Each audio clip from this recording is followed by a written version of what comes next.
Discussions allow you to communicate with others in order to ask questions, share ideas, voice concerns, or just about anything else you'd have a face-to-face conversation with them about.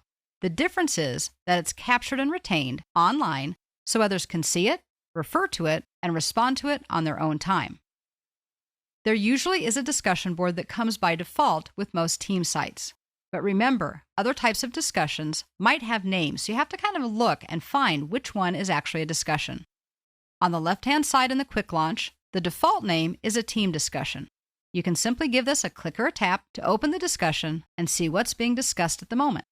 Like a regular list, at the very top is a link for a new discussion. So if you want to start a brand new discussion topic, simply give this a click or a tap. It's going to open a screen, and you need to start by putting in a subject. Your subject should be meaningful, and it should also be searchable.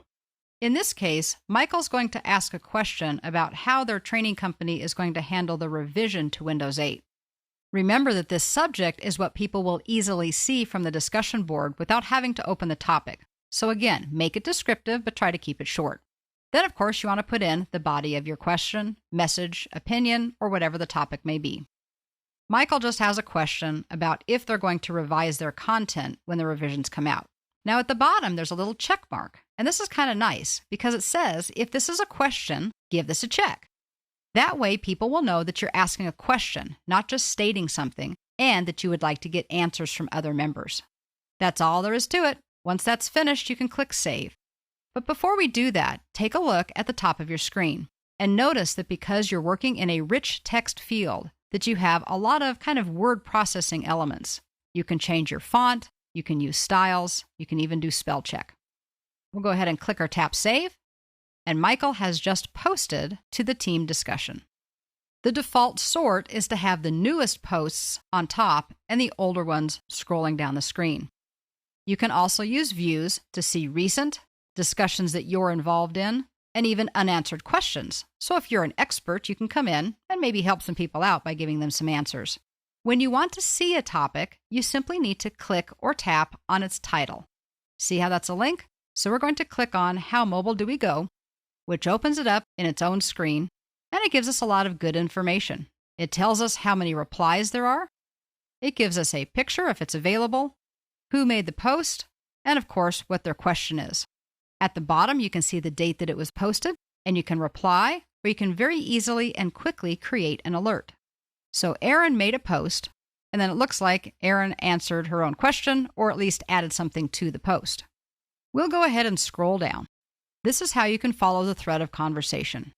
If you want to reply, you have two options. You can either click or tap the link to reply, and let me give you a hint, make sure you're replying to the appropriate part of the conversation.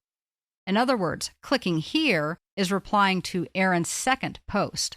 Clicking up here would be replying to her initial post. You can also simply click or tap where it says Add a Reply, and that basically does the same thing. In order to review a discussion, you need to have read-only permissions, but in order to respond to them or to post on your own, you must have member permissions, just like in a regular library. I wanted to show you something else really quick. This is also reviewed in more detail in the Libraries chapter. In a discussion board, if you move up to the List tab, you have the opportunity to connect to Outlook. Again, we do this in the Library chapter, so we won't do it here, but this connects the discussion to Outlook. It creates a folder, if it's not already there, called SharePoint Lists.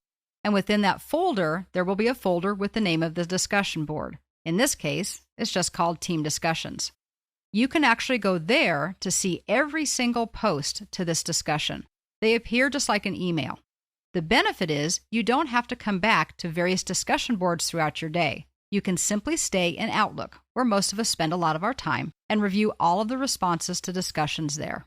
Hopefully, that will make your use or your monitoring of discussions even more convenient.